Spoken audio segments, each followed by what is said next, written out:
Answer. Watch today's show live right now on the Income Store live video stream at 560theanswer.com. Chicago's Morning Answer with Dan and Amy continues now. And make sure to stay tuned to catch me, Mike Gallagher, coming up at 9, only on AM 560, The Answer. Good morning, Dan and Amy. Well, we're losing Trey Gowdy, but he is not going gently into that good night. Trey Gowdy, the other day on Fox and Friends, on the whole release the memo that is going to be released, doesn't appear that President Trump is going to stand in the way of House Republicans' desire to make the Nunes memo available to the public, as the president so indicated to Representative Jeff Duncan on the way out of the chamber after the State of the Union address the other night.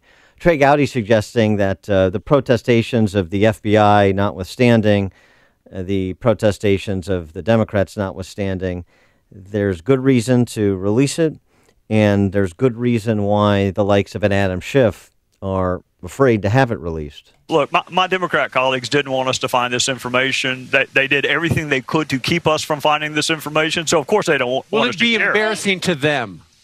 I think it'll be embarrassing to Adam Schiff once people realize the extent to which he went to keep them from learning any of this. So that would be the embarrassment. Go ahead. What do you mean by that? I mean, going to court to help Fusion GPS, so we can't find out that they paid for the dossier, and that they were working for the DNC. That's a pretty big step to go to court to try to keep the American people from learning something. So look, if it were up to Adam Schiff, you wouldn't know about Hillary Clinton's email. You wouldn't know about the server. You wouldn't know who paid for the dossier. So I do find it ironic that he has his own memo now, because if it were up to him, we wouldn't know any of it. Yeah, Adam Smith was more useful. Adam Schiff, excuse me. Certainly not Adam Smith. It could be further apart. More useful back in Area 51 looking for signs of intelligent life on other planets. For more on this topic, also want to give him the opportunity to ridicule JK3, Joe Kennedy III, and his Vaseline-induced what was it? Did we ever find out? We're pleased to be joined by Jonah Goldberg. He is, of course, National Review and LA Times columnist, the author of many bestsellers, Liberal Fascism, The Tyranny of Cliches, and others. Jonah, thanks for joining us again. Appreciate it. Hey, great to be here. Thank you. So what about what Gowdy had to say, as well as what Paul Ryan said the other day about the legitimate reasons that this memo should be released for public consumption, despite some of the concerns the FBI has about alleged material omissions? Yeah, I'll just be honest, I'm in the position of basically thinking that nobody has colored themselves with glory here.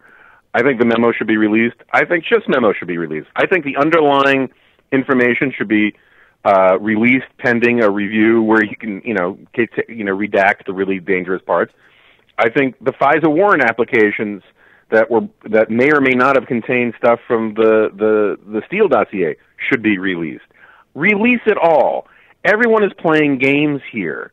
Everyone is trying to get their message through and shut up everybody else's message.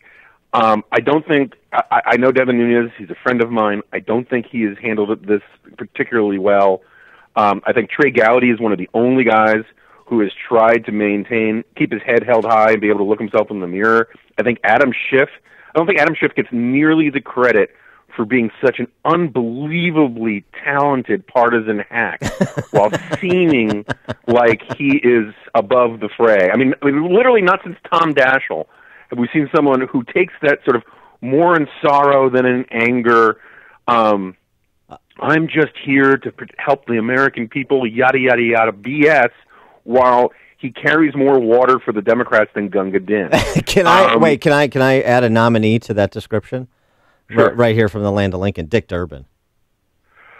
Yeah, I mean, the thing is, Dick Durbin, the problem with Dick Durbin is that what Adam Schiff does, Adam Schiff never says anything that is transparently and obviously stupid. You have to think it through and see what he's doing. He's very clever. He's very much like Bill Clinton was. He's sort of like Bill Clinton was without the charm, where you really have to listen closely to see how he's being a partisan hack. Sometimes Dick Durbin can alert the listener quite easily because he says really dumb things out loud. You've given this, so when he said that, look, I don't like what Donald Trump said about blank hole countries and all that, but when Dick Durbin said this was the single most yes. disgraceful thing ever uttered in the Oval Office. I mean, that is incandescently stupid. Lord knows what Andrew Jackson said in there, but Woodrow Wilson screened Birth of the Nation in the White House. Richard Nixon went on big, long jags about the Jews and the gays. Lyndon Johnson dropped N-words more than rap stars do. So, get a grip here. Meanwhile, Andrew Schiff never says anything that incredibly stupid, but he is incredibly partisan. No, that's you've given this a lot more thought than I have, and I will defer to your expertise in this area. You've made a strong case for Adam Schiff. I think, though, that Jonah's case is what I was trying to make a case earlier, but of course Jonah does it more eloquently, that this is going to turn out to be a lot of sizzle and not a lot of steak, that there are a lot of things alluded to in the memo, but it's coming from such a subjective vantage point that it will be easy to shoot down in the end. That's what I think. Don't you agree, Jonah? Yeah, no, I think that's right. And I think, look, I'm of the school that says what Hillary Clinton did with her emails and her server was outrageous. And she should have been, she should have faced the fire for that back then. She never should have been the Democratic Party nominee. People forget how outrageous it was to have a party nominee for president under FBI investigation in the first place.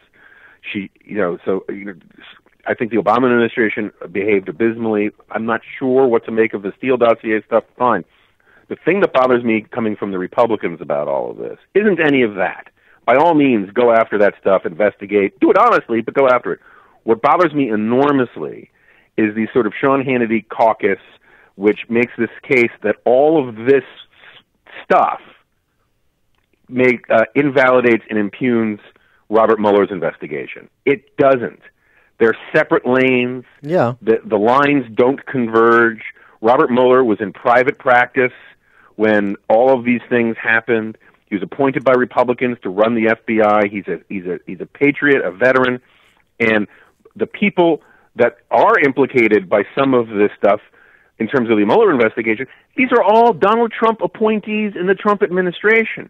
The idea that you can say what you want about Jim Comey, it does not impugn the integrity of Robert Mueller.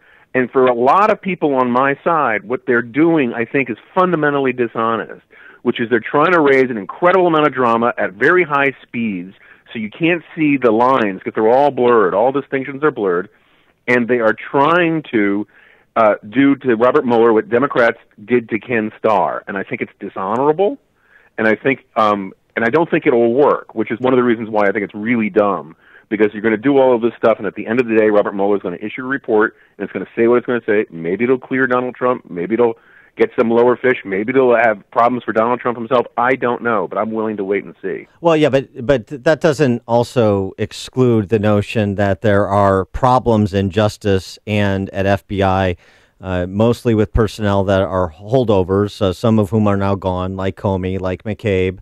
But obviously Rosenstein has been mentioned, Bruce Orr at Justice, obviously Strzok and Page. I mean, there are material problems at FBI and Justice with actual human beings who had important roles in these investigations and perhaps were disingenuous, if not worse, with respect to surveilling political opponents, surveilling. I agree. So I'm just saying that's a legitimate concern. I'm not trying to conflate. Yeah, I stipulate it's a legitimate concern. I think it might be overblown. I'm not sure. Right. That's why I want everything released. Right. It doesn't affect the Mueller investigation, which I think is the real objective of a lot of people, is to raise all of this smoke so that eventually it engulfs the Mueller investigation too. The one person where there's where the lines do cross is this guy Strzok. Yeah. And, the second who literally worked on the Mueller investigation for like 5 weeks at the very beginning of it. The idea that he had a huge influence, which you'll hear from a lot of sources on the right, is nonsense. And the second Robert Mueller found out about what he was texting and found out about the affair and found out about his bias, he canned him or he got rid of him. So the one storyline which everyone wants to make a big deal, and every single new fact they swing for the fences on like it's a home run. This is the smoking gun, secret society, dear Lord, stock up on bottled water, and it turns out it's nonsense. This one guy where there's overlap is struck, and Mueller did the right thing, which is get rid of him. It should be, it should be that whole struck page text storyline should make us have more confidence in what Mueller is doing, not less, because the second he found out about it, he did the right thing. Well, if this memo is going to be underwhelming, or it's not going to live up to some of the hype, I know not everybody's hyping. We talked to Peter Roskam yesterday; he's not hyping it, but some people certainly are. Then maybe the play for Trump politically is to say, give the Democrats what they want again, like he kind of sort of did on immigration. Here you go, take it. And it kind of puts them back in a corner. I won't have the memo released. I'll just let the American people's imagination run wild about what's in it and let both sides continue to demagogue it. That's entirely possible. I mean, look, the Republicans want to get a lot of credit for doing this through proper channels and not leaking this thing. And they're declassifying it the right way. And I think that's an interesting and good argument on the face of it. But on the other hand, if this was really if it contained what it really contained, someone would have leaked it already. And so it feels to me like this is very much a PR campaign. I'm not saying there's no substance to any of it, but just get it all out there. Let the American people decide. Release everything but the nuclear codes, the knock list, the minutes of the Egg Council, whatever. But other than the stuff that's truly vital national security, right? Troop movements and all that kind of stuff, just friggin' release everything at this point, because these innuendo wars are bad for the country. There was a tweet yesterday, or I don't know, you may have seen it. I don't remember who, but they said they've never seen journalists be more careful about getting more information. That you have all these journalists now. Oh, if this is classified, we need to go through all these very careful dotting of the I's and crossing of the T's. When at every other moment they have been clamoring to report things with unsubstantiated sources, and this person close to the investigation says. And here, all of a sudden, in this moment, are kind of backtracking on that. Yeah, no, I agree with that entirely. I mean, I wrote a little thing about this the other day on the site. I mean, the press's position on this, that all of a sudden they are, fleeing to their fainting couches at the idea of classified information being released that might harm the government, or harm national security. Oh my! When they've been in the they drank from the fire hose of Chelsea Manning's leaks, right? They loved all that stuff. They have no problem leaking all sorts of damaging information. Now, some responsible news organizations will negotiate with the government about how they're going to leak and what they'll redact and all that kind of stuff. But, the idea, like, if this memo, if BuzzFeed had its hands on this memo, it wouldn't put up a PDF of the whole thing today. It's ludicrous. And, the Republicans control the House and the Senate. The Republicans control the pertinent, executive branch agencies. They control the right committees. They have more right by orders of magnitude to release information than the New York Times ever will. But the New York Times can't get its head around the idea that somehow someone is eating out of their food bowl and releasing classified information on their terms. Now, I may not like the way the Republicans are doing it, but they have every right to do it and pay the political price for it if people think, they did it for illegitimate or bad reasons, but not illegal reasons. Well, I'll tell you what, look, I'm glad we got agreement that the memo should be released and the minutes of the Egg Council should not be. All right, so that's progress. Jonah Goldberg, National Review and LA Times columnist, author of Liberal Fascism, The Tyranny of Cliches, and others. You can always get his stuff at nationalreview.com. Jonah, thanks for joining us. Appreciate it. Great to be here. Thank you.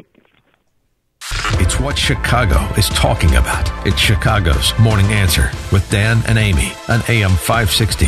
The Answer.